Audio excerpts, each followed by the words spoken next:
Welcome back नाज़रीन। अहम ख़बर है सॼे मुल्क के मेडिकल कॉलेजन में यूनिवर्सिटियुनि जा MBBS ऐं BDS जा टेस्ट अॼु वरिता वेंदा। सॼे मुल्क में 1,67,000 खां वधीक उम्मीदवार टेस्ट ॾींदा। सिंध में MD कैट टेस्ट जो ज़िम्मेवारी डाव यूनिवर्सिटी हवाले कई वई आहे। सॼी सिंध में 38,700 उम्मीदवार हिस्सो वठंदा, जिन में 13,000 कराची जा आहिनि। कराची में NED ऐं डाव यूनिवर्सिटी के ओझा कैंपस में इम्तिहानी मरकज़ क़ाइमु कया विया आहिनि। बलोचिस्तान में 5,806 शागिर्द एंट्री टेस्ट में हिस्सो वठी रहा आहिनि। बलोचिस्तान के मेडिकल कॉलेजन में दाख़िला लाइ एंट्री टेस्ट ब्यूटिम्स में थींदी। उन खां अलावा KP में 42,000 खां वधीक उम्मीदवार टेस्ट में हिस्सो वठी रहा आहिनि। टेस्ट लाइ 8 ज़िलनि में 13 इम्तिहानी मरकज़ क़ाइमु कया विया आहिनि। अहम ख़बर आहे सॼी मुल्क के मेडिकल कॉलेजन में यूनिवर्सिटियुनि जा MBBS ऐं BDS जा टेस्ट अॼु वरिता वेंदा।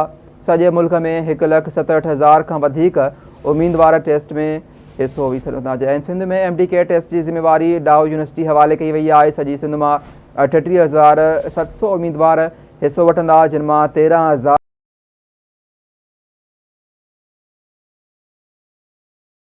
मरकज़ क़ाइमु कया विया आहिनि।